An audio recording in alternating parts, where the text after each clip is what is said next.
big, huge corporations and financial institutions are taking advantage of it. And there's monopolies and everything, and I'm sick of it. I can't stand it. We can help one person at a time to make a difference. You can take it right back at them, and you own your life instead of renting it to all them. Does that make sense to anybody? Yes. So that's what you're going to hear. I hope I did a decent orientation on what you're going to hear. I went way over, but I did this because of Will Paquette. So if he's on, he's supposed to be on that TV. He's here. Oh, he is there? Because he made me cranky because he's like a 6'3" guy, handsome, a scientist in life, and always polite and says, okay, and he's Belgian. That's part of the problem. He's eating too many waffles. Okay? And he sits there and he takes that crap from me. I want him to learn to knock people out, Pierre, with the truth and challenge people. It's not going to make a difference. So I'm challenging everybody. Fix your life or don't complain. Fix your life. If you got the answers, make the adjustments. Change. Can't be lazy, Fluff. Lazy guys don't make it, Fluff. In fact, guys will take advantage of lazy people all day long. And then you're going to be saying, how come I can't win?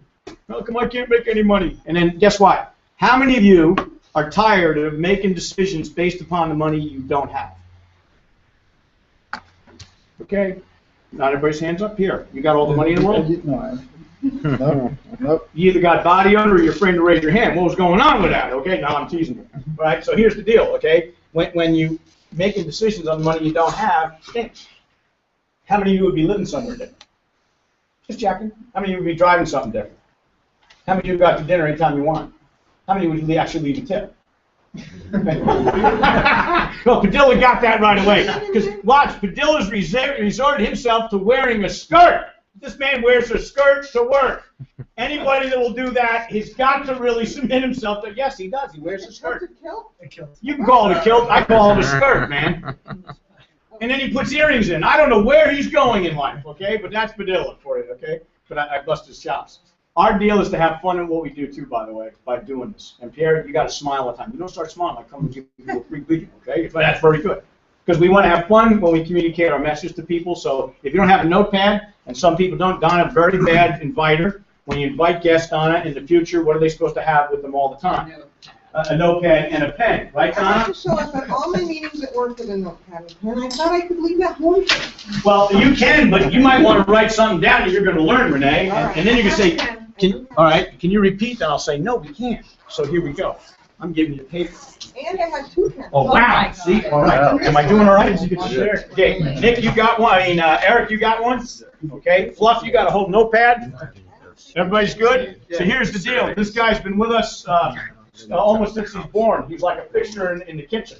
Every time I turned around, I saw Shane, I saw Ryan, and there was Garrett. I go, what is Garrett doing here? Garrett was like a movie. He was like a fixture. He's worse than having an aquarium because he was there all the time. And we were feeding him every day. It was unbelievable. So he's almost like an adopted son. I bust his chops. That's just the way it is, right? But that was back in the high school days. And he tells a funny story all the time about how he learned what you're going to learn because he was sitting in my office, and I showed him. That's it. But that's one thing. But fast forward years later, here now he's in the business learning how to do it, which is so cool. And Garrett comes from a world that's all over the place, but he centered himself on this business, wants to do the business. He's got a couple of directs in his business. You see, in this business, you have the right to build your own business, Lee. So you're here for 2 reasons. You're either here to learn the business, or you learn for the services, or both, maybe. It's interesting because people shift and go, wow, you know, what could happen if you can make money doing this by showing somebody or giving them the option? Duh. I mean, we do it for nothing, but we happen to get paid to do it. How many people think it's so great that they'll pay just for offering? Imagine that. And it doesn't come out of a client's pocket either. Boom! We're going to show you all that. So you're going to get the whole attitude, but Garrett's going to come up here and give you the orientation on what the company's all about. Okay? Welcome, Garrett Coe. Will you please? Thanks, Coach. Like you said, I've known him for a long time. I'm really good friend with Ryan, his son. Donna's always fed me pizzas and everything, which has been great. So I've known him for many years, and I love him for it. But like you were saying, you know, somebody showed me back in the day when I was about 16 years old. I was sitting in his office as something called Rule 72, which we'll get into a little bit later. But what was really cool. It always kind of intrigued my attention to what it is that he did and what brings me here, sitting here right now, being part of the business. Well, what is the business? Like I said, he's here for 2 reasons. Either you're here for the opportunity or the services or both. And, well, what is it? What are we? Well, we are Empower. What is Empower? We're a consumer advocacy group, which basically means, has anybody ever seen these Consumer Reports magazines? Then when you walk through the Publix, you know, you see them, they're always up there next to the tabloids. and consumer reports. Well, we're a consumer advocacy group, and what that means is that we look out for the best interests of the consumer, the you and I's, the common folk. You know, we're out there, we're buying different things, purchasing different things, and we always want the best bang for the buck. Now, in these magazines, consumer reports, they do the same thing. They take a product, something, and they analyze it, and they look at all the different products in the different industries. You know, for this one, it's got a car up front, 2015's Red Hot Rides. And up here, it actually says retirement reality check, which is pretty cool because this is October 2014. Because Coach is he's on the special edition. He gets a 1 month in advance. This one's one from November, or actually September 2013. This is Grow Your Savings. It's all about avoiding fees of IRAs, 401ks, retirement plans, and this is all about. They're taking it, they're breaking it down, they're showing, well, what is it? What is the best bang for your buck? What is out there? We need the information. It's here. They're doing it. They're nonprofit. They're there just for us to go grab them and read, right? Well, we kind of got the same idea, and it's ironic how we got started. We're actually over 2 years old, by the way, and we're a nationwide company. But we got started in actually the energy business, your power bills. Because I don't know anybody that doesn't use electricity. I use it, and I'm sure all of us do. We're in there in this building because of electricity. So we got started in the energy business, and it's funny how we progressed into a different industry. But what we did is basically deregulation happened. Deregulation is basically monopolies are out there, and deregulation allows competition for different companies to come in and compete for each other's business, which is good for the consumer, right? It happened in the phone business, you know, the old Ma Bells, the Baby Bells happened. It also happened in the airline industry. Well, now it's happened in 14 different states across the nation, and each state is kind of slowly being deregulated, which is allowing competition to happen for people's electric bill. Now, down here, Fluff, what's the company you pay for your energy bill? FPL. FPL, right? Florida Power and Light. Now, we don't really have much options to go out and shop around. It's not like we can go to Publix or Winn-Dixie, to Sweet Bay, to Walmart, to Target to go buy a gallon of milk, right? Down here for energy, we have FPL, and that's the only option we have. Well, in 14 different states, it's deregulated, meaning that we have the option to go out and shop around, getting a better rate. So if you had the opportunity, Pierre, if you paid $20 a month for an energy bill, and I could offer the same service to you for $15, would you do it? Definitely. Yeah, why not? Save $5 a month. So that's the idea. That's how we kind of got started, was in the energy business, which was, it's simple as flipping a light switch. You flip it on. Well, that's the same thing that happens with, being able to have the opportunity to save a little bit of money on it. It just allows competition, and you go in there and you find a different, maybe cheaper rate. And in 14 different states, we can do that. Florida's not one of them as of right now, but hopefully, over the years, each state will slowly but surely, become deregulated, and it allows us to do the nationwide business of saving people's money on the electric bill, right? So we're saving money on electric bill, which is good and great. So that's how the Power got started. And then we go into the next step of our business, which we came from the electric industry. We say, okay, well, we're saving, that's residential, by the way, and also business. So we're saving businesses and residents on a power bill, and it kind of got us thinking a little bit more. Well, what else could we do? What else? What else is there? And that kind of poured into what we call, audits, which audits is a kind of a word that we don't like to, hear a lot. Audit sounds bad, but I like to think of it as overhead cost reduction. And this is for commercial business. Any businesses that you have out there, it's overhead cost reduction. Well, what does that mean? Well, there's a few different areas that we look at for businesses that we're able to go in and take a look at what they're currently doing and maybe show them a better option if there is one, right? Well, there's a few different parts of that. This is our website, by the way, for overhead cost reduction, which is pretty cool. This is Cost Reduction Consultants. So we work with this company. They're called Utility Advocate. They're really awesome. Basically what they do is that we look at what a business is currently doing in a few different areas. Credit cards being one, which is merchant accounts. Energy being another one if they're in a deregulated state. Then we also look at their telecom services, which is their internet, phone bill, and cable bill. Now what they do is that they take it and they check it out, they look at it, and say, okay, here's what you're currently doing. And they have exclusive contracts with all these different companies and be able to maybe offer them a cheaper rate. Now, we all know technology is constantly changing, right? The iPhone 6 just got released today. It's coming out in the next week. So I have the iPhone 4S, which I got only 6 months ago. And then the 5 came out. Now there's iPhone 6, and now there's a watch and everything you can buy. And that's the same thing happening in the financial world, and the same thing happening with businesses. So, for example, working at a restaurant, they all have what they call POS touch systems, point of sale, POS. So each time you go in, you swipe a credit card, there's a transaction fee for that the business pays for it in itself. So for each, say $100 transaction, swipe a credit card, there might be a 3% fee for that credit card to use that type of credit card in that business. So that business then has to pay the credit card company a fee. Now what Utility Advocate does is that they kind of look at, say, okay, well, we have exclusive contracts with these companies. Is there a way we can get them a cheaper rate for every time they swipe that credit card? And if there is, we can do it. And that's a free service for people to do. They can take it and check it out, take a look at it to see if there's any way that they can reduce costs on any of their telecom services, merchant accounts, all that stuff. And we do the same thing for internet, electric, in a deregulated state, and also for cable services as well. So it becomes pretty cool. And again, it goes along the line of consumer advocacy, where we look at what's the best interest for the common folk. Is there a better bang for your buck? Is that DirecTV is the best service that you can have for your cable service for that one restaurant? Maybe not. Maybe Comcast has a special deal. Maybe we have an exclusive contract and get them a cheaper rate, right?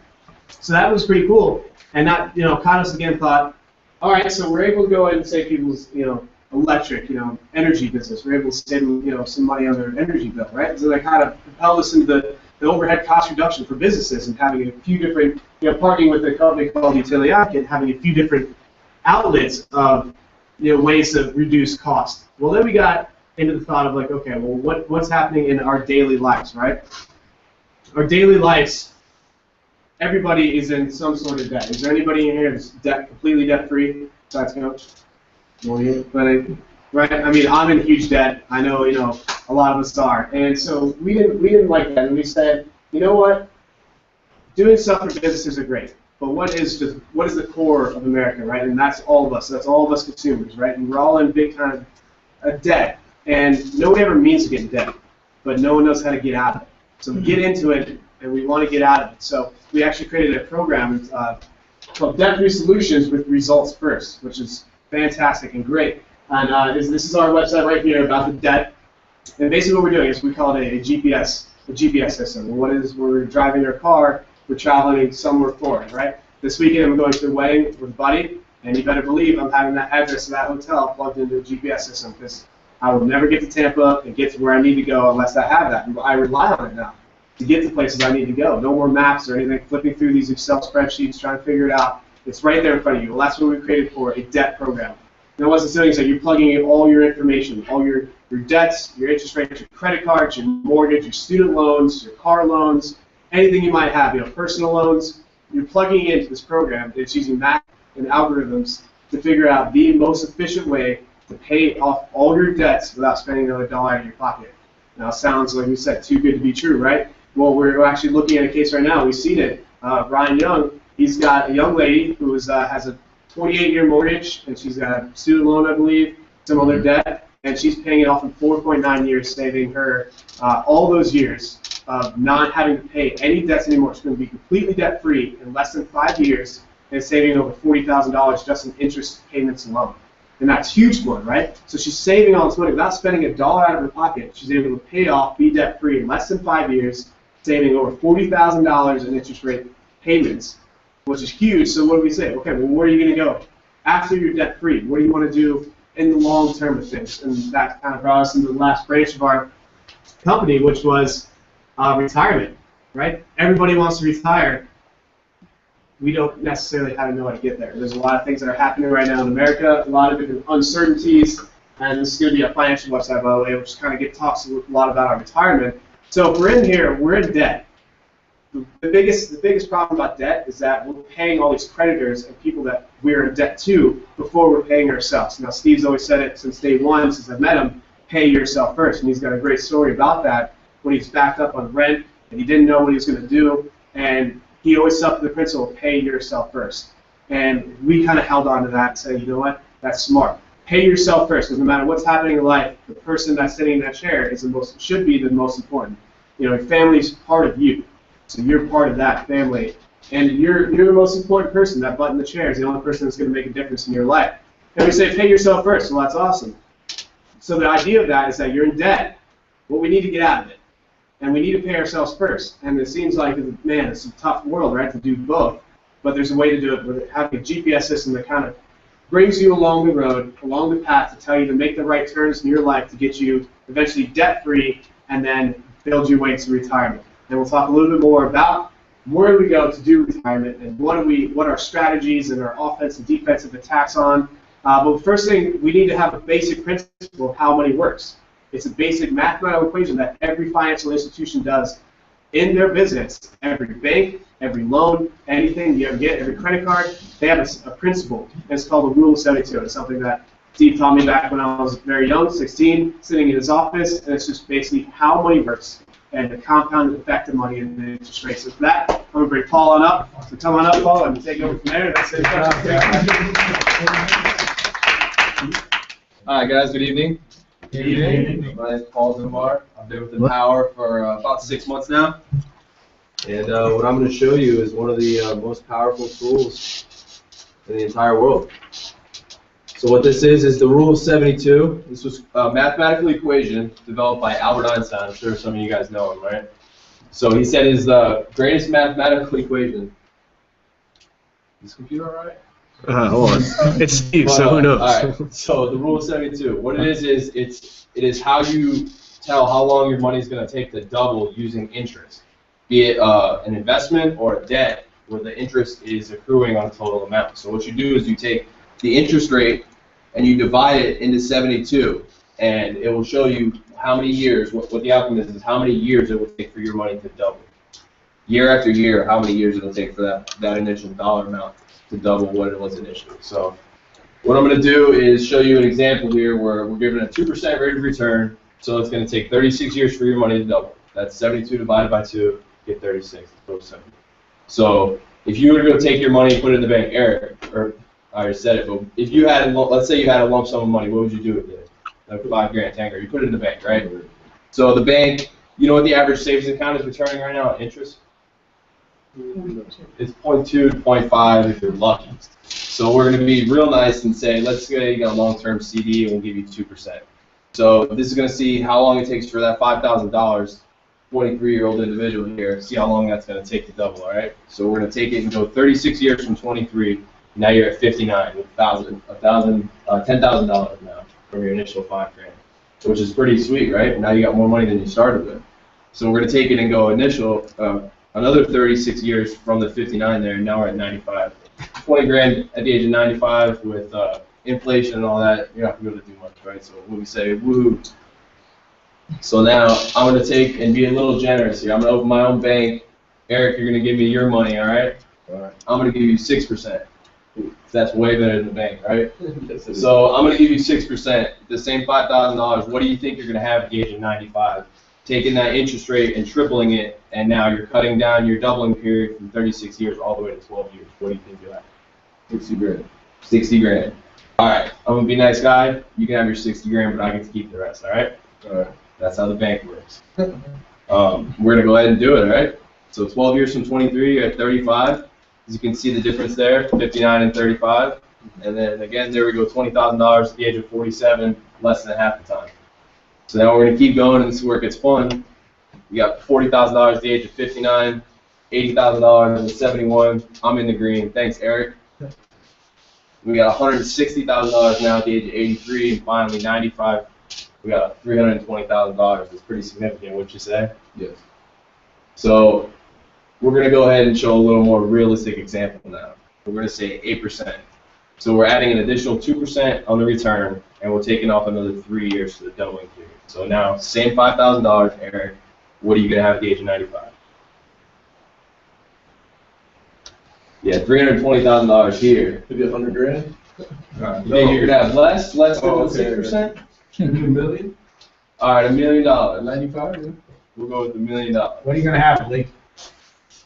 Just take a guess. You get the door prize, we give you door prize. You know you got the free Oh, kitchen. Steve's got the door prize, not me. So. I've seen his door. $900,000. All right. So I'm gonna be a nice guy. You guys can both have your money. You get the $1 million, you get the 900. I get to keep what's left because that's how the bank works, right? So let's go ahead and play with this here and see what comes out. We're gonna go 9 years. You're at 32. Another 9 years. You're at the age of 41. As you can see the significance here versus both the other two. Even you already have 6 years on the 6%. So go again, and now you're at 50 with 40,000. 59 with $80,000, 68 with $160,000, 77, there's your $320,000, and we still got some more time left. So here's where we get real cool. That's $640,000 now, and then the next one obviously is going to be a very large number. We got $1.28 million. So thank you, Lee. Thank you, Eric. That's how the banks make their money. So what we like to say is, if you had the opportunity and you could choose A or B, which one would you pick? Eric? C. Yeah? Lee, you take B as well, right? Yeah, we all would, because that's where the money's at. So this is what banks are doing, and this is what we call legalized extortion, meaning theft. Because the banks are over here giving people less than 2%. If we were to put 0.5%, it would be 144 years for your money. So that's a little ridiculous that the banks are doing that to all the people in the world, and they're turning around and getting this 8% and more on your money. So they're making, you know, over $1 million, over $1.2 million. So that's pretty significant. And now here's what a lot of people don't realize is when you lose money, if you have a losing year in the stock market, for say, you have an investment in there, some kind of qualified account, let's say a retirement account maybe, and you have a year of loss, people don't realize that that year of loss, the way compounding interest works, is a lot bigger than what it actually appears to be. So we're going to go ahead and show the rule of 72 and the impact of 1 year loss at 5%. And we're going to be real easy here, say 7.2% average rate of return, so you're going to be doubling every 10 years. So we're going to go ahead and show the first doubling period on $1,000. We're going to draw it out here, and it comes out to year 10, and you're going to have $2,000.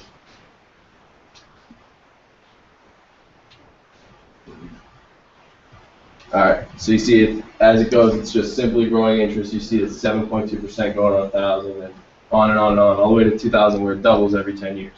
So now we're going to do the same 7.2%, same 10 years, same $1,000, and we're going to do a 5% loss in year 2. Boom, 5% is real conservative, all right? The market goes down a lot. We'll go ahead and talk about that in a minute as well. So in year 1, we're going to see the same 7.2%. In year 2, we're going to take that 5% loss, and you can see already the difference that we have here in 1,018 and 1,149. So we're going to go ahead and keep doing that 7.2% all the way out the rest of the years till 10. And we're going to see that the actual impact on our money is much greater than 5%. It's actually 11.4%. That's the way compounding interest works. When you lose the value of your dollar, you're never getting it back. You may eventually get to where you were, but the dollar you had is gone forever, and you can never continue to grow interest on it. So it's really significant. Now we're going to go ahead and show the example. Oh, that's another 10 years, and it still is the same 11.4%. As you can see there, 4,000 and 3,500. So now we're going to show an example. The example. What was that again? What was that? The grumpy cat. That's Garrett when he's got his beard. Okay. All right. So who in here has a retirement account? All right. What kind of retirement account do you have? It's an investment account. All right. How much debt do you owe? I don't own more than half of it. That's a good guess. Most people say I own all of it. No, because I don't get it until I retire. Oh, well, even then, how much of it do you owe? I don't know. All right. Well, we're going to go ahead and talk a little bit about an actual example of a retirement account. And we're going to say, here's our example with an individual investing for 30 years, from 35 to 65 years of age, investing $500 every month at 10% yearly return. So at the end of the 30 years, what do you guys think is going to be in the account? Eric? 40 grand. All right. Lee, what do you think is going to be in that account after 30 years? 25. 25 grand? All right. So at the end of that time, we have just shy of 1.8 million. Boom! Just shy. We're not math wizards around here, guys. It's all right. Like he said, I filled out. Why do they get 10% return? There's ways. There's ways. So Risky investment, probably. what? It is risky. So we're gonna go ahead and say, he's got 1.788 million, just shy of 1.8 million dollars. And that's your pretty blue number. When you go to see your broker, he's going to say, look, here's what you got. And you're going to be like, yeah, great.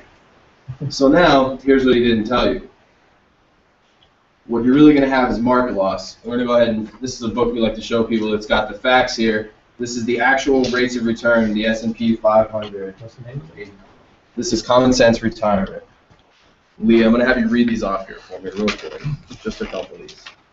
This is from 2000 to 2012. This is the actual rate of return. So go ahead and read these first three off for me. Negative 10.14%, negative 13.04%, negative 23.37%. All right, so we're going to show you a real conservative example here and use only 5% in 1 year and 10% in the second year. As we can go and see the biggest loss on here. What's that one in 2008, Lee? Negative 38.49. Wow. So almost 40% of the retirement would be gone. So as we can see, some of these years are good. This is going to be the biggest year in the whole 12-year span. What is that one, Lee? 26.38. All right, thank you. So as we can see, 26% the market's going to go up sometimes. That's the highest growth we had over those 12 years, and then negative 38% is the biggest loss we had. And of these 12 years, 5 of them were double-digit losses. So this is pretty conservative, don't you guys think so? Yeah. 2 and 30. So now we're going to go ahead and say average fee 3 to 5% on your qualified funds, 12 to 17 different fees makes up this 3 to 5%. So we're going to go ahead and be real conservative again, cut that in half and say 1.5%. Can you repeat what you just said? How many fees are in a retirement fund? 12 to 17 undisclosed fees that they do not have to tell you unless you dig in there and you maybe find it. So most people have retirement accounts and don't even know they're paying them. Not a clue. I've never actually asked somebody how many fees are you paying and had them answer. So They don't know the price. exactly, no one does. So we're going to go ahead and be real conservative, as we said, and then once again the tax loss, we're going to go ahead and say on the low end, 25%, it's on the low end of the middle of the tax bracket. So we're going to be real generous on that because that's a pretty large number.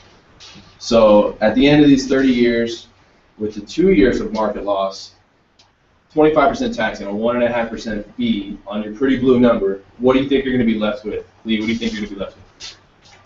350,000. Good guess. It's probably more real than what we're going to show you. Eric, what do you think? 400. Good guess again.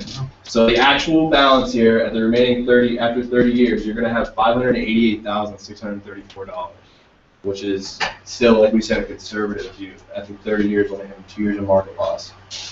The fees cut in half, and then tax loss only at 25%, and we're going to be just short of $600,000.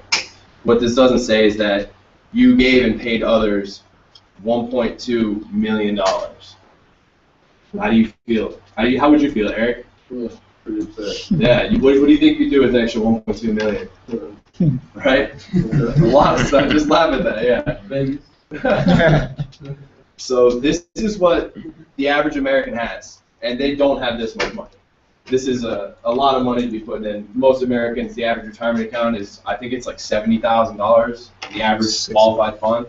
So this is a lot of money, but it just shows you the percentage of what you're shown and what you think you're going to end up with, and then what you really end up with. And people don't even realize that this is what everyone's doing.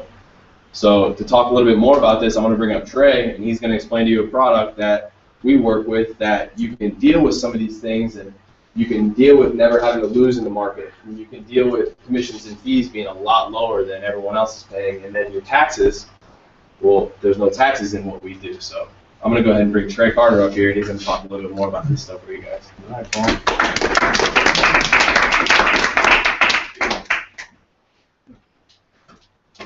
Good evening, everybody. Good evening. Does that upset anybody? Renee, Lee, does that upset you? You guys are new. It's depressing. It's depressing, right? And that's conservative, very conservative. You know, and you said you have some kind of qualified account. So I got a question. You give all your money to Broker Joe. That's what we're going to call him, Broker Joe. And who takes on all the risk? Me. Me. Or you. So you give him all your money, whether you win or lose, you still got to pay it. Guess so. That sucks, right? I mean, I'm not trying to make you feel uncomfortable. It's what everybody does. You know, they have no idea. Well, since I don't write him a check, I don't really know what I do. Yeah, and I mean, to tell you, I talked to a lady just yesterday. She's been contributing $100 every month to her 401k for 3 years, so that's $3,600. and she just got her statement and has $1,000 in her account, and that's with no negative years. Because of fees. Isn't that sad? It's I don't want to say the word I want to say, but anyways, so what we're going to do here is we're going to show you our strategy, because that's America's worst plan, and we do not want that. So, does anybody know, Lee, do you know Bear Bryant? Yeah. Famous Alabama head coach. Well, he used to say, defense wins championships. I said it backwards, didn't I? Yeah. I did.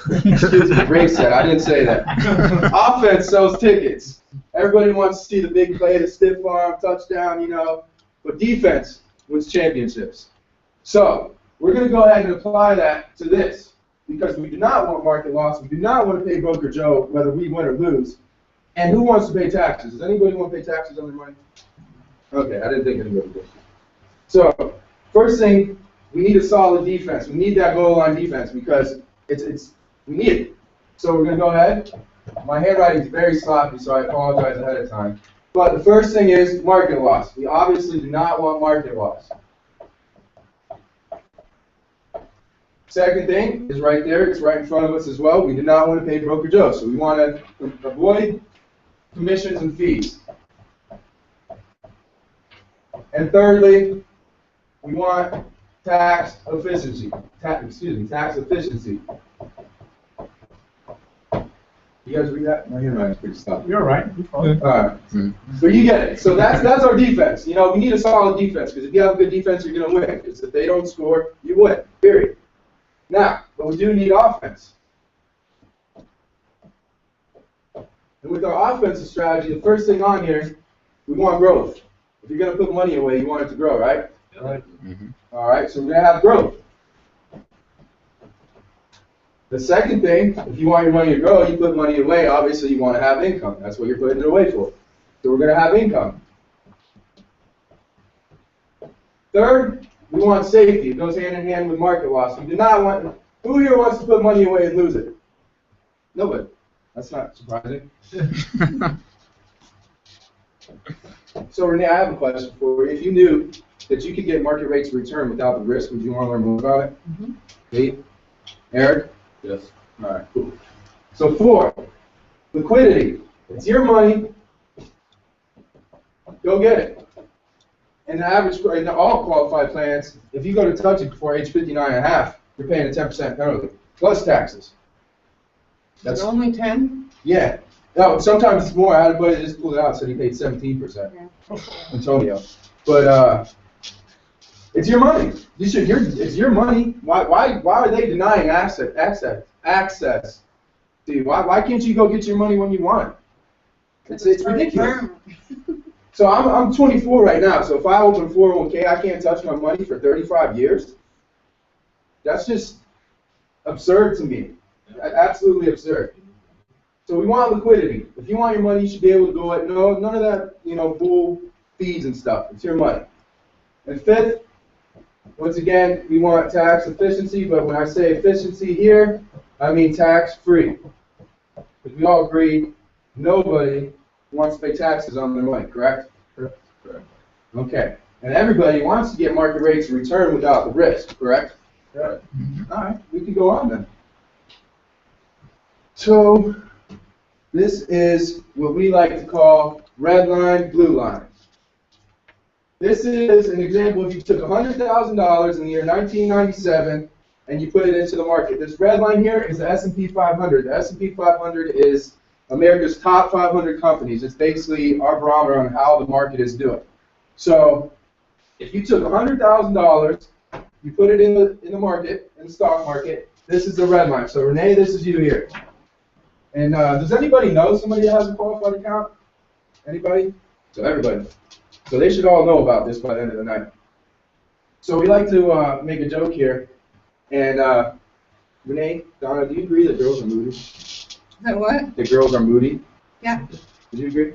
There's a lot of guys here, you're outnumbered, so bear with me. You can beat me up after.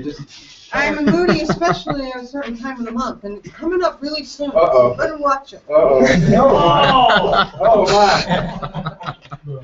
So Lee, it's Renee's birthday. Woo! but you forgot. Oh, she's down. You cooked dinner, but you burned it.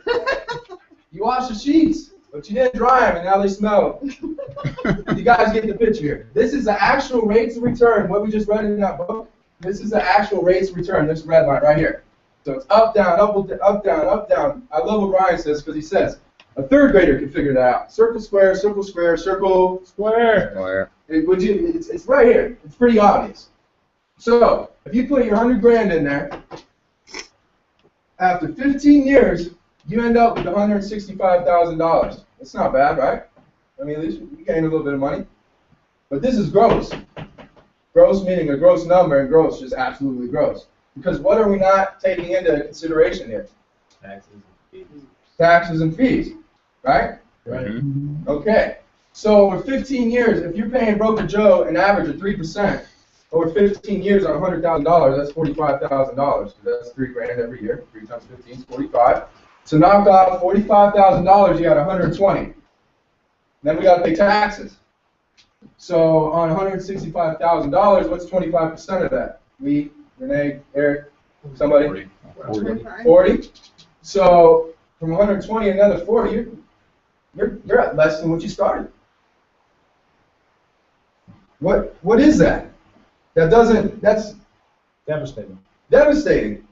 And you want to know what it is? This is why I love asking people. Is that these are all government qualified plans. So if it's a government qualified plan, who do you think is going to benefit from it? Government. The government. Great. Now, what is the blue line? Blue line looks nice, right? Right. Index annuity account. Yeah. Or this is what we like most. It's called an IUL. An IUL is what you call, and does everybody have this up here? Yeah. An Index Universal Life account. You get 3 things with an IUL. First, you get life insurance. I know it's disgusting. Nobody likes to talk about it, but when you see our strategy here and how we utilize this, you understand why we utilize life insurance. So first thing you get is life insurance. Second, you get something called living benefits, which is mine and should be everybody's personal crusade. This is why I do it. And Byron is going to come up and talk about those here in a couple minutes. And third, tax-free. Tax-free. Say it. Let's say it. 1, 2, 3. Tax-free. Yeah. You like tax-free, right? Yep. I agree. Everybody should. So, that's what an IUL gives you. And I'm going to go in and give you a little bit of history of why the IUL is even available, because it is a relatively new product. And that being said, first thing up here is 50 years ago, do you know the exact year, Coach, by any chance? I know between 50 and 75. 50 years ago, in the IRS tax code, does anyone happen to know how long the IRS tax code is, how big it is? Oh. 93,000 pages. 93,000 pages. So do you think your accountant knows all the tax codes? No. No. But we happen to know this one, and we utilize it. Lee, what do you think of a loophole? What is a loophole to you? It's just a way to get around the original law. Exactly. Perfect. So if they create the law and create a loophole, why shouldn't we use the loophole? If they're using it, why can't we? And us as consumers, us being consumer advocates, that's what we're here for. We're here to show you the loopholes. It's legal. It's there for them. It's there for the people that wrote the law. But that they don't want us, the people they serve, to know about it. It's a little messed up, if you ask me. So, 50 years ago, IRS tax code, section 7702 and 101 is the first thing that what makes this IUL available. And what that states, IRS tax code section 7702 and 101, it says that you can grow and withdraw your money tax-free only if you link it with a life insurance policy. It's the only way. That and a Roth IRA. But a Roth IRA doesn't, abide by our strategies here, because you're still subject to market loss in a Roth IRA. So tax code 7702 says you can grow and distribute or withdraw money tax-free only with a life insurance policy. Second, in 1976, there's a guy by the name of John Bogle. He runs the Vanguard funds right now. He's a multi-billionaire. Very, very successful guy, very intelligent. And in 1976, he was the average broker Joe. He was a guy buying, selling, trading constantly all day, you know, trying to time the market. If anyone tells you can time the market, run, because they can't. It's Obama can sneeze and it's going down. So what he did is he took an equal amount of shares and bought the same equal amount of money and bought. Explain for me real quick, Coach, so I can get it. So I don't What Vogel did for indexing is he took the same amount of money and bought the equivalent shares of what that money you buy on all 500 of the S&P 500 and held them for a period of 1 year. So the same amount of money and bought. All different shares, because it depends Okay, yeah. but it's the same amount of money in all the shares, all 500 of them. Yeah. And held See, I don't want to say it wrong. So. But anyway, and he held on to it for a year. And off rip, it beat the average broker Joe 82% of the time. And then after 5 years, it beat him 92% of the time. So if you're going to take your money and invest it, do you want to go with the odds where it's 92%? Yes. That sounds good, right? Yeah. All right, so that's indexing. That's what indexing is. That's it's an IUL, index universal life account. That's where that comes from. It's just an investment strategy that you utilize. And third, this is my time to shine. This is my thing right here. 1999. So Pierre's got it. What is it? Go ahead, say it. What is it? I think it's Glass-Steagall. Yeah, Glass-Steagall Act. Do you know what it is? Do you know what it said? I think this the one that broke the deregulation, I think. Close. Yeah, I mean the open competition between. That's when they couldn't compete. Yeah, now. That's what that act said is that banks could do banking, Yeah. stockbrokers could do stocks, and insurance can do insurance. They could not commingle. They had to stay in the respective industry. Yeah. Now, in 1999, the Glass-Steagall Act was repealed, and they created what was called the Financial Modernization Act. And what that basically said is go compete. Yeah. They can now, insurance can do banking, banking can do insurance, etc. So, Eric, out of those three, banking, insurance, and stockbrokers, who do you think won? No. Me? Bankers. All right, you got one left. Insurance. You can move up, bro. So insurance, why? Why is that? Because it's the law. You have to have insurance. Oh yeah, you do. To drive a car, you need what? Insurance. If you own a home, you need what? Insurance. We all need what now? Health insurance. And how many premiums do we pay? How long have Eric or someone Lee? How long have you been driving? Oh, 38. And how many times have you actually used your car insurance? 5. 5. And you probably, so out of those 38 years, you've used it 5 times. Well, insurance has 80% of the world's wealth. Everything is insured, life insurance too. Everything is insured. They have 80% of the world's wealth, so they can do whatever, whenever, however they want. And that's what gave us an IUL. I feel like I'm forgetting something. Am I forgetting something? Oh, yeah, here we go. All right, so the blue line, that's us. That's the IUL. That's where you want to be. So you notice the market's doing good, and it's it's getting a little bit of return. It's climbing, not quite as high. And not to mention, this is at 7.5%. Okay, that's what I got to tell you, the indexing. So with an IUL, indexing, you are capped at 14%. So if the market does 14, or excuse me, if the market does 20 and you're capped at 14, what do you get, Eric? 14. Thank you, Pierre. And I like the enthusiasm. So again, Renee, the market does 30 and you're capped at 14, what do you get? 14. All right, so you guys get that. Yeah. So you're capped at 14%. And that's why in this illustration here, you say it's not quite peaking as high as the red line there. But you notice when the market takes a dump, what happens with IUL? Stays the same. Why? Because it's insurance. And they have all the money in the world, and they guarantee you, contractually guarantee you, to have a floor of 0%. Meaning you could sleep at night when the market goes down. So you're getting your market rates of return that we talked about without the risk. You're getting that. So you have a guaranteed floor of 0%.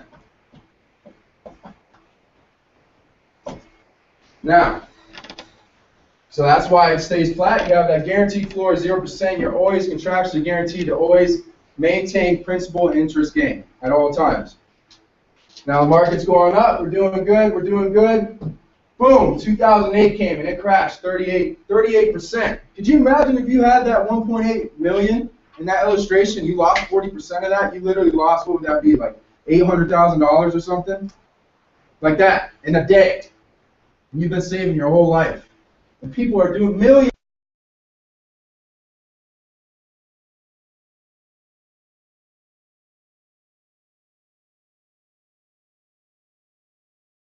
$211,000. Tell me what's great about that money, Lee.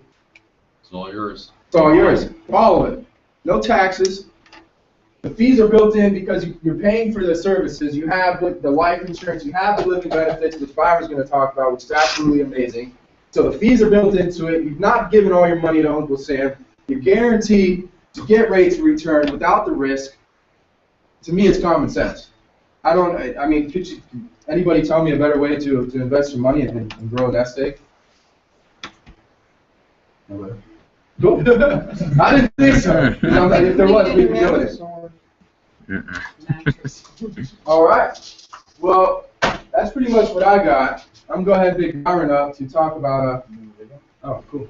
Yeah, I'm going to show you a quick video then.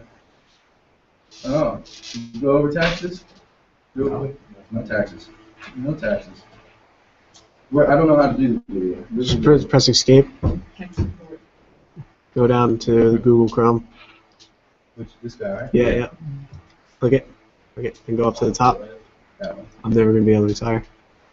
Just press play. Where's the play button? Yeah, just click it. Now you And then I bring gotta it full make it big, screen. right? Yeah. Tech savvy, right? No, I'm horrible with technology, man. Let's go down and press play. Yeah, you gotta press play again. Is the volume on this thing? Yeah.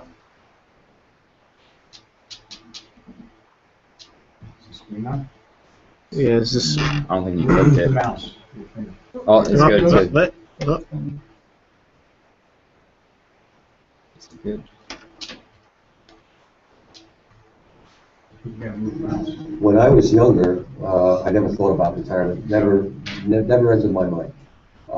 Even to this very day, I'm still shocked that I'm in the position that I'm in. I really never had any savings, and I was contributing to the 401k at my job.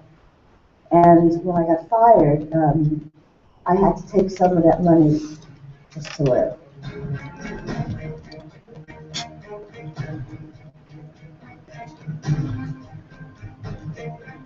I think seriously began saving when I was in my 60s. I'm sorry I didn't start a lot earlier. But nothing ever works out the way you plan it. When I got into my early 50s, all of a sudden, I started realizing I'm never going to be able to retire. And I want to retire because, first of all, as I said, I did not have a career. I had a job. People that I know, my friends, they're in their 70s already and they're still working.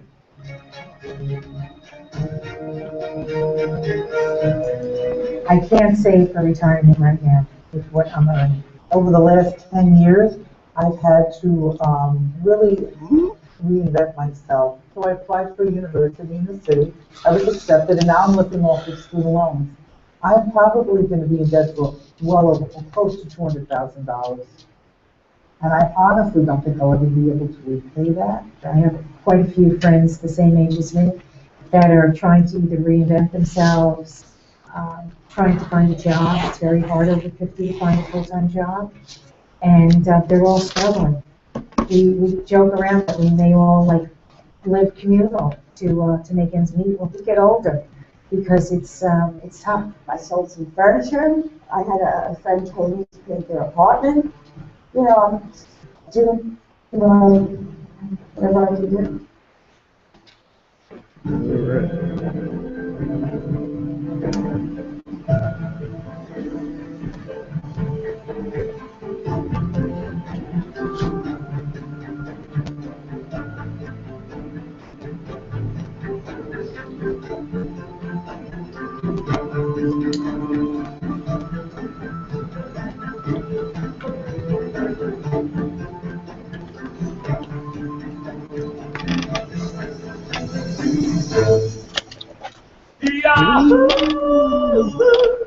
All right, real quick, just what'd you notice about that video, Eric? A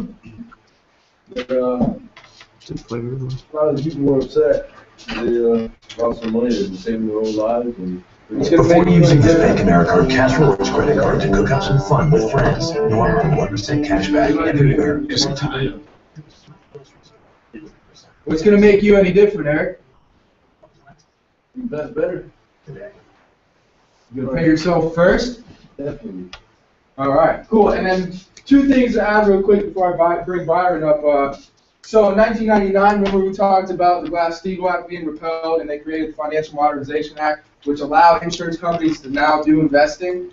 Well, the IUL was created in 2000 and perfected in 2004. So why you don't know about it is because it's a relatively new product. It's a relatively new product.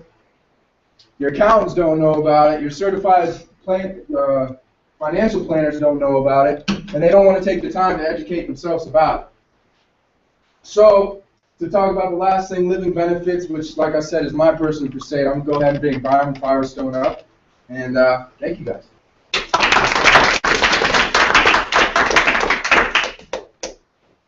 Okay. All right, before we get started, I'd like everybody to take out, you have your pen and paper out, you can write down 10 names that are you love and care about the most. That's how we'll get started with that. So if you can write down 10 names. Eric, you got to write down 10 names. Everybody write down 10 names. You love and care about the most. Just 10 people that you love and care about, closest to you. Maybe I'm on that list by the end of the night. I'll put you on my list, man. Thank you. While you're writing down those 10 names, we'll talk about, we've talked about retirement. We've talked about life insurance, which sounds kind of gross, but I'll get into that in a little bit. But we want you to know that these three things are three things that you have to have for your personal well-being, for your future, before you go out and do anything else, before you go out and play, as we call it. Before you go out and have those stocks, bonds, mutual funds, real estate, anything like that, you need to take care of yourself first. Take care of your family. If anything is to happen to you, God forbid, and you live through it, you don't want to be a burden on your family. All right. You guys have those 10 names down? Mm-hmm. Yeah. So while you have those 10 names down, I want you to cross off 7 right away. Because 7 out of 10 people before the age of 65 in this country have a heart attack, stroke, or cancer. Those 7 out of those 10 that you have written down on your paper, you can look at the names and cross them off right now. Those 7 people are probably going to have a heart attack, stroke, or cancer just by statistics. Lee. Lee, is it? Yes. Lee, do you have life insurance? Yes. What do you have to do to benefit from that life insurance? For me to benefit To from? get money from your life insurance plan, what do you have to do? Well, if I die, she'll get it. You gotta die, right? I'm not Sounds getting good it. for you. It doesn't sound good for you, though, right? You gotta die. That sucks. Might as well call it Depends on who you're looking at. yeah. But you might as well call it death insurance. It's not life insurance. You're not getting it. It's death insurance. When you die, somebody else gets your money. That kind of sucks in my mind. Because the way I see it is that if I could have my mother or I could have her life insurance policy, I'm going to take my mother 10 times out of 10. Because I want my mother. Now, there's 2 doctors, and I'll get into living benefits in a second. I want to give you the story behind it. There's 2 doctors who did open heart surgery called the Bernard brothers. And true story, I don't know the lady's name, but she had a lung transplant. Okay? She went in there, had a lung transplant, had insurance, health insurance, had death insurance, all right? And the surgery went well, everything was fine. They told her at the end, now that you're good to go, you're able to move on, you cannot work. If you work, you are going to die. Because the stress is going to make you, and all the work, you're just going to stress yourself out and die. And what we all just did, and what they just did and save your life is now going to be working. Because when you're insured and you have a stroke, heart attack, or cancer, or transplant, or lose a limb, you know, if you have insurance, the doctor's getting paid. The hospitals are getting paid. Who's not getting paid? You. And when you're done with that, when you're done having your surgery, and you get out, you can't work, and you can't go back to work. The average age of a heart attack, and I'll get back to Bernard Brothers in 1 second, I want to show you this. The average age of a heart attack in this country is 43 years old. Does anyone know what the average age of bankruptcy is in this country? You're not in the business? 43 for a heart attack. Best guess. 44. Pierre? Okay, I guess Pierre will guess. 44. You go, Pierre.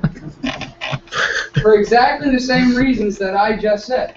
Because when you have that heart attack, stroke, or cancer, you cannot go back to work, so you start dipping into savings. Start dipping into that 401k, 403b, paying the 10 to 17% penalty fee that you can't afford to pay anyways. Then you go bankrupt. So the Bernard Brothers, they did this surgery on this lady. She had a lung transplant. Then she came back 6 months after for her checkup. She looked like crap. She was skinny, barely breathing, stuff like that. Like the things you don't want to see after a lung transplant. Why? And they said, what are you doing to yourself? What's going on? Well, she said, I'm working. I'm back at work. But why? We just told you not to work. She has 3 kids. She's a single mom. She has to put food on the table. Long story short, the lady ends up dying. She had death insurance. So her family, her 3 kids got paid. Now they don't have her mother. They don't have their mother. And like I said before, I'll take my mother 10 out of 10 times. So our personal crusade, whether or not you want to listen to retirement, tax-free retirement, which is very important, you need to save for your own retirement, but our personal crusade is living benefits. You need to plan for your future. You need to protect your family. You do not want to be a burden on your family. And in this case, you don't want to have to kill yourself to protect your family. So living benefits came from this. The Bernard Brothers went over to the insurance company after this lady died, and they said to them, we're saving people's lives. We are out here saving people's lives, and you are killing them. Because they are stressed and having to go back to work.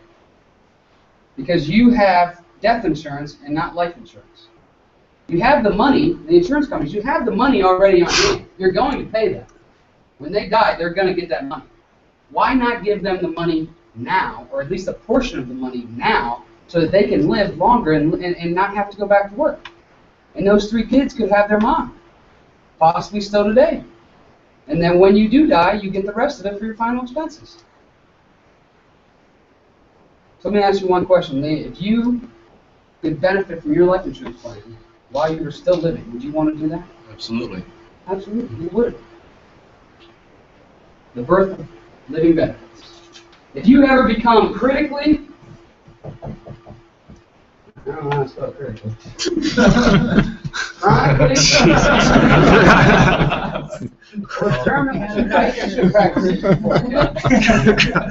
Not a spelling class. Qualified spelling. Don't have to be good at spelling or math. That's it. If you become critically, chronically, or terminally ill, you get access. Don't make fun of that. If you become critically, chronically, or terminally ill, you get access up to 90% of your life insurance. So it's actually life insurance then. It's not death insurance. All right. So those 10 people that you have on your paper there, 7 out of 10 are going to have heart attack, stroke, cancer. Do you think that they should know about this? At least be educated on living benefits? Yep. Yeah. If you don't, then you're a very selfish person and keep it all yourself. So as we talked about before, this is also a business opportunity. Living benefits is a personal crusade for most of us. I do not have the story that Trey does. Trey has a great story about it, and it's very unfortunate what's happened, but this happens to a lot of people. And Trey, do you mind me telling your story? No, go for it. The best way I can. Trey had a mother who had a stroke. His mother unfortunately passed away. His father had a stroke. Yeah. They were put in the financial burden to lose, was it a business? Business and none. Business and a house, because they did not have living benefits. Now that's a personal crusade. And I hope that touches everybody here, because it touched me when I first heard it. So those 10 people that you have written down there, as I said, this could also be a business opportunity for you to look at it that way. Those 10 people are the first 10 people that you should tell. When I mean tell about, I mean, do you think, Eric, Yes. do you think that what I just said right here, besides the fact telling you, do you think that if we trained you and told you and helped you along the way how to repeat everything you heard tonight, you think you could tell those 10 people? Definitely. Okay, great. How long does it take you, Eric, to make $3 grand? Just an estimate. 2 months. 2 months. Lee, how long does it take you to make $3 grand? About the same. About the same? The average client that we work with puts away $300 a month. The financial industry is the highest paid industry in the world. Period. If you're going to work, don't you want to get paid for the best buck you can? Oh, yeah. I do. So, you said it takes about, would you say 2 months? 2 months. The average client's doing $300. The financial company, the companies we work with, for you to do a $300 transaction is going to pay you $3,000. By the way, that transaction takes about 3.5 hours. You want 2 months or you want 3.5 hours? 3 hours. 3.5 hours. Because time's more valuable than money. Not to me, but it is to Steve. Time's more valuable than money, period. Okay, because things happen to you and you don't know it. You will be taken and you will have no choice when the matter comes. You can walk out the day and have a car accident. God forbid, there you go. You can always make money, but you can't take time back. It's true. Very true. So I was looking at a business opportunity. Eric, do you think what we told you tonight, you can tell 5 people, bring 5 people into the business? Yes, definitely. That are motivated, coachable, ready to work? Yes. Okay, Eric, here's you right here. You're the big E. You got 5 people. You're little pupils.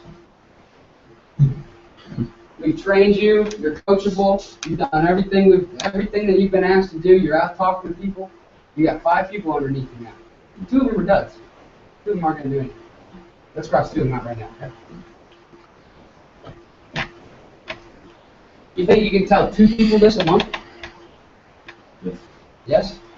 Well, tell me if you don't think you can. Yes, I can. You can? Okay. 2 people a month. So you're going to make 2 transactions a month. These other 3 people you have are going to make 2 as well.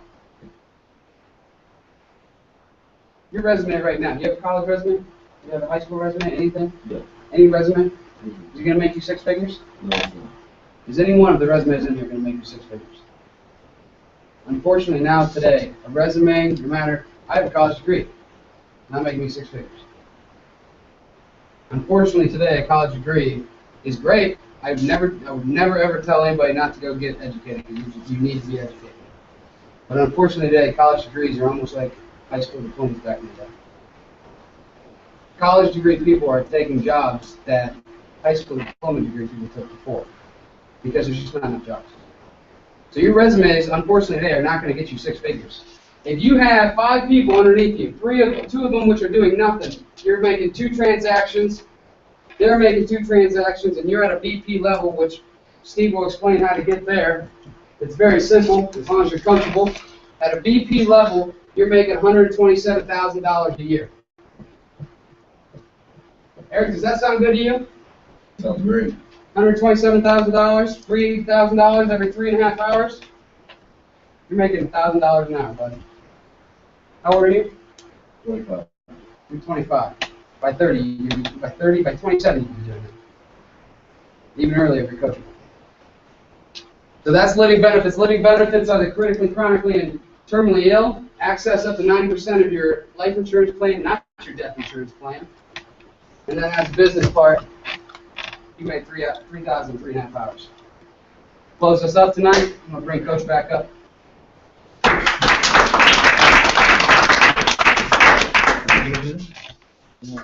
All right. So, good morning. Good morning. Listen, I want to make it real emphatic. I watched this one because we've done it every week.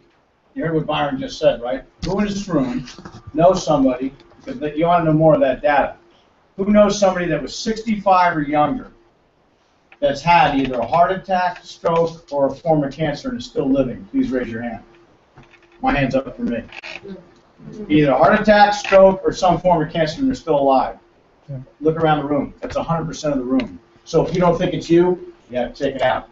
If there's 20 people in here, check it out. 14 of you going down. We don't know which one it is. So you better pay attention to what Byron said. And it's a remarkable story. Now, what we didn't also tell you is that this is it's pretty new in our society, okay?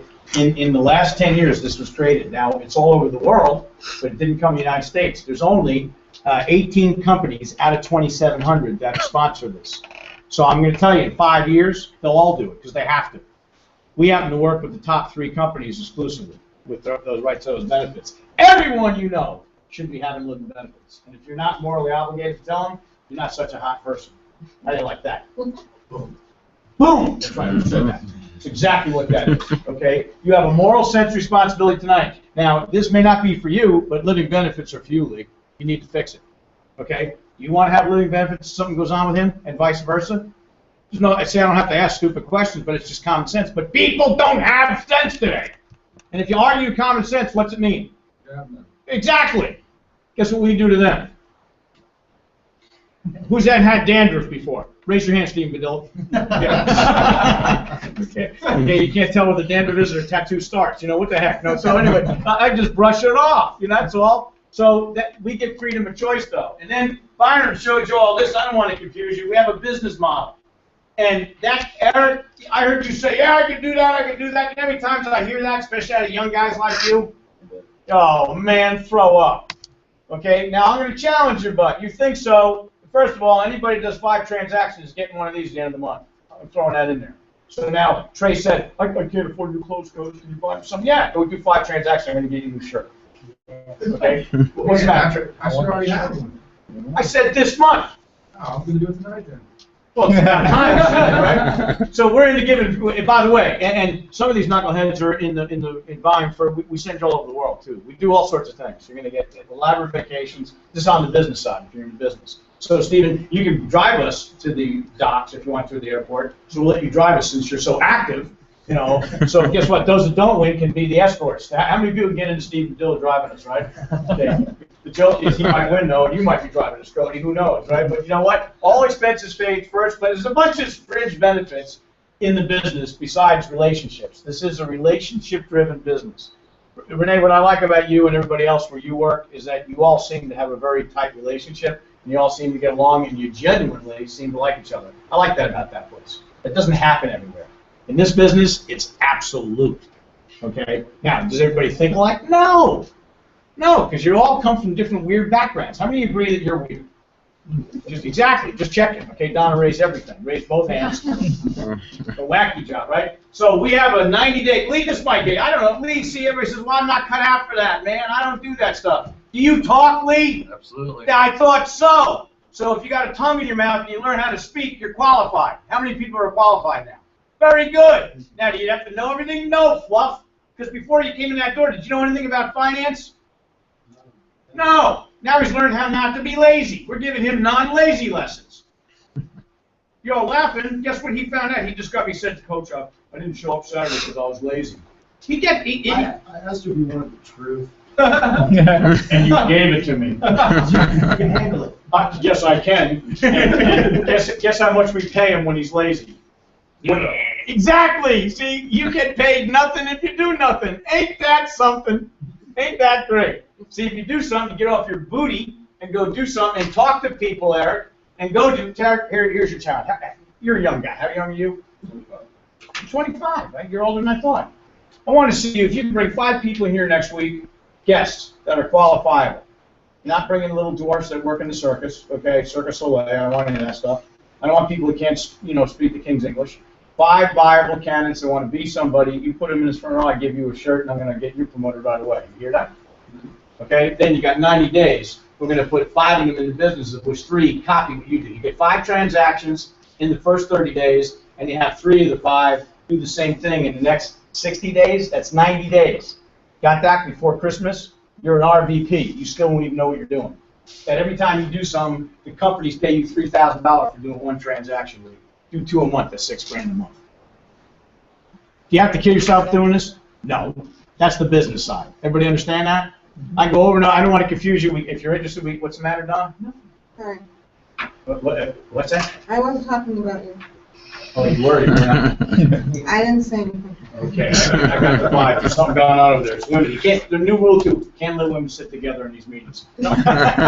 So, in any case, we had a lot of fun learning how to build a business. That's not. Hey, listen. When we were in the business all these years ago, remember we came out of retirement, but the guy that taught me the business back then, to make $100,000, you were a rookie in these games, and that was a lot of money back then. In fact, I'll just close it out by showing you. Donna found this years ago. I happened to be a mayor up north in New Jersey, so she saved a lot of newspapers, or I did. I don't know where it came from. And one of my lawyers is right on the front page, right? That's Skippy Weinstein. And by the way, it talks about him at 48 years old. He had a Maserati and a big old estate. Skippy was a very wealthy attorney because we paid him a lot of money. Ooh, Skippy. His name's Stephen Weinstein. We call him Skippy.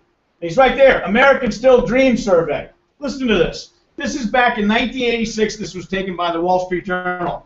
Watch. The definition of the American dream. Elements that are very much a part of the American dream. You know what? You thought you were having a dream if you had a high school education. 84% of the people believe that. Freedom of choice. I love this. How many think you have choice? See, when you're broke, you don't have choice. When you have a job that's not paying you enough money, you don't have choice. You think you do, and you don't. Your choices are limited, is what they are. How many people agree with that one? Remember, don't get mad at me. Remember, forget the messenger. Look in the mirror. What was that one? Job just above broke. Yeah, or jackass of the boss. One of the two. You take your pick. Okay, have it anyway. Don't get mad at me now. Hello. See, when you roll out, guess what I'm doing? Donna, tell them what I do. Roll over. Right. Exactly. And she goes and clangs things, I think, on purpose just to wake me up. Bang, bang, bang. And then actually gets the dog and hits me going out, going, oh, I'm sorry, see you later. She gets up when it's dark out. That's ridiculous, okay? I'm not taught to go to bed. You go to bed when it's dark, right? You don't get up when it's dark. What's wrong with you folks? How many people know you're semi-retarded for doing that? Okay, so watch this one, okay? Freedom. Own their own home, 78%. College education for children, 77%. I don't care about that stuff. I go through that. How about wealth? Only 38% thought they could be wealthy. See, it's your stinking thinking. See, if you don't believe you can be wealthy, you're right. I'll take your share. Thank you. I'm an American. It's a great country, man. I love my country just like my uncle. Now check this out. This is what kills me. This kills me. This is back in the days. We were making $100,000, $200,000, $300,000 a year, and I had no idea this was true. I didn't see this article until the other day. And look, it's yellow like my skin. You know what I mean? It's old. So here it is. This is what they said. Back then, income needed to get by. How much do you think it was? Take a guess, Lee. In 1986. Yes. Annual? Yep. Individual? Yeah. Exactly that. $20,000. I had a heart attack. I said, are you kidding me? How about that? Income needed to live a reasonable, comfortable life. What do you think, Renee? 35,000. Almost 30,000. You're pretty good. Okay. Now I didn't know this because we were making like hundreds of thousands. And I thought we were just getting by and doing okay. I had no idea the ratio. Now I'm making this point for a reason. Now listen to this one. Income needed to fulfill all dreams. Check it out. How much do you think this was? Unlimited. Oh, right, but what do you think they said? 50,000. Exactly. Oh, you knew this already. You silly boy. Okay, no, it is. It's 50,000, and the median income is $23,000 back then. Now I'm here to tell you that when we were making $250,000, $300,000 back in those days, that was a lot of money. I didn't know that. In this company that we're doing now, it's 5 times greater than that was. You are out of your minds not to go to work. It's okay to be lazy, though, but don't ask me for any money because I ain't giving it to you. Ain't that something? I need it. Go find it. Go get. See, America, you're free to go do what you want. That's why I love this country. Am I right or right? You understand that? So why you don't get excited and talk to every walking, breathing person? Because this company is going to have competition in 5 years. Right now, we don't.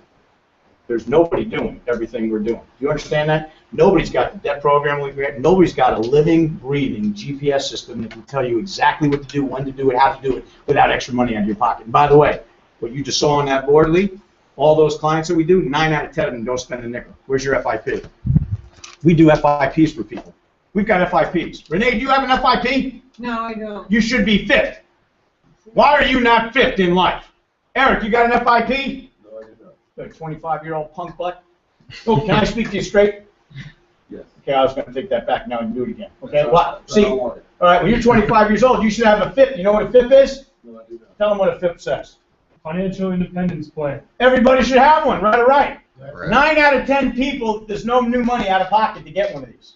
Now, in his case, he happened to get his head handed to him because we were trying to teach him all the right things. So in his case, he's spending $38 a month out of his pocket to have this.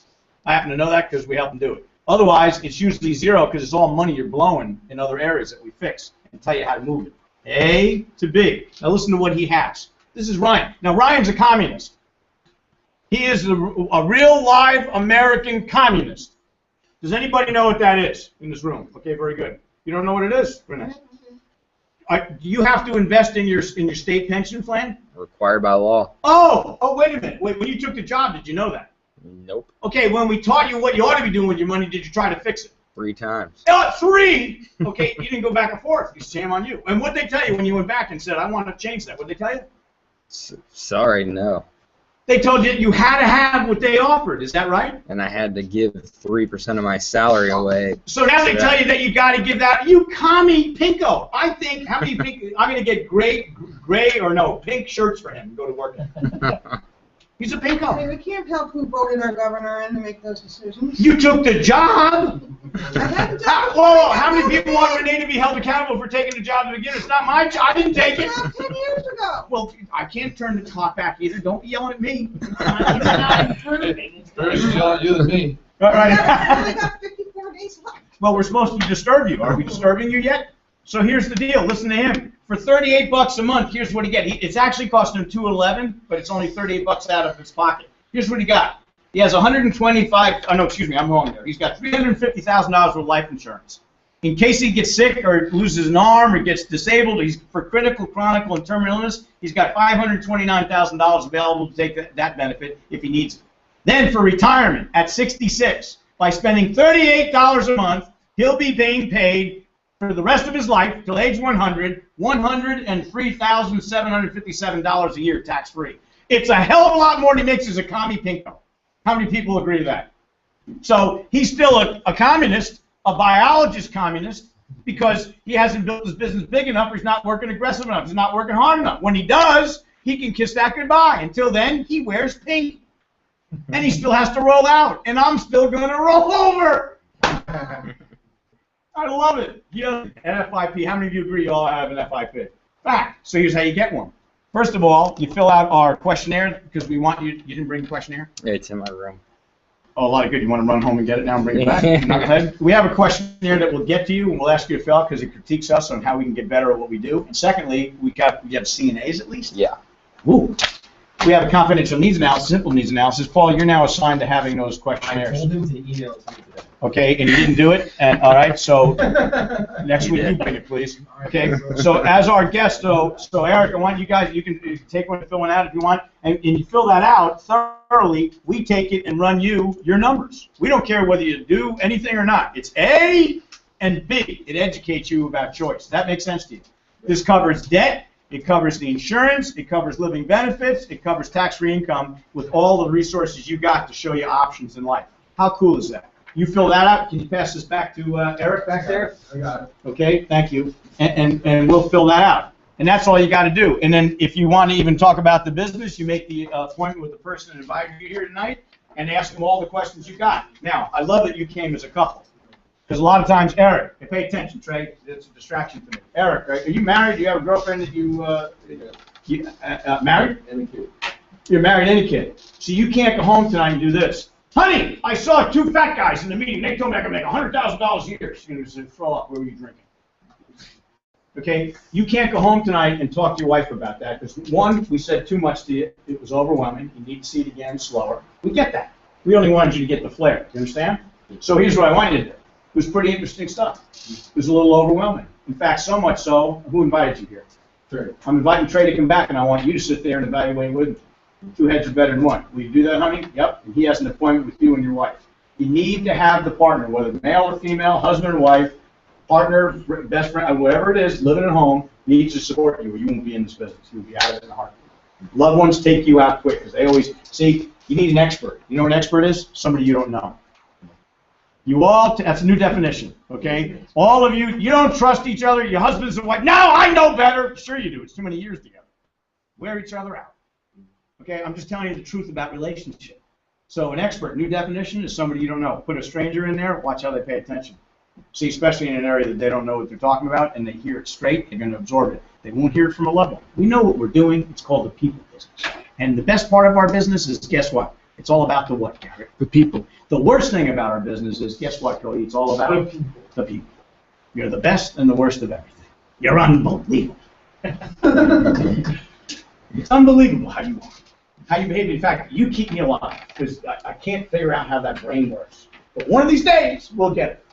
All we like to do is keep talking to it. Make sense? So you have one last thing to do, and we can go home and we'll stay. And I'll take a question, by the way. Eric, what did you like best about what you heard tonight? Saving money. Good job. Saving money or making money, right? Renee, what did you like best? Don't keep my life insurance tied up in insurance. I should have living benefits instead. Amen. Great job. What did you like, Lee? I was going to say living benefits. Okay, big. So, and Trey's example is true. His mom passed away at 44 years old, devastated that kid. And his dad. Right after that, dad went down. Right after that, he lost his home. He was almost on the wrong side of the tracks. Easily could have gone on the wrong side of life out of resentment and losing everything and not having all that love that's at home. It's devastating. And nobody had, in fact, who just said somebody just had a sickness that came in here? Remember I said, and you better pay attention tonight? See, had we known this 6 months ago and gone there, it might have been a different life right now. Just like that. Okay, and you're talking to a guy who's got 2 stents in his life at 48. 48, riding up a mountain. Perfectly good shape. Don't know it's genetic. Boom, hit me. 2 stents in my heart right now. And I'm staying active all the time because God's going to take me sometime. I don't want to go too early. I'm not checking out. So live life well. You can't have the time back. We can make money anytime. Is that true or true? True. So it's not always about the money. It's about your time. Make sense? What'd you like best about it, Fluffy? It's always full word true facts. Yeah. What'd you like, Garrett? In fact, here's what I liked. All of you were great tonight. I had very little notes on what you got approved. They all were out of character tonight. They all did a different part that they hadn't done before, and they did an awesome job. I liked it. So 3 cheers to you. Why don't you give a nice round of applause? And any questions at all? Then I'm done. We can go home. Thank you. God bless. Thank you, Mr. Papa Giorgio. What's that? So thank you, Mr. Papa Giorgio. You're more than welcome. What's Papa Giorgio? Am I right or am I right or am I right? What's Papa Giorgio? Do you know what she's talking about? I don't know. Oh. Vegas vacation. Oh. I don't know what that is. Okay. Oh my gosh.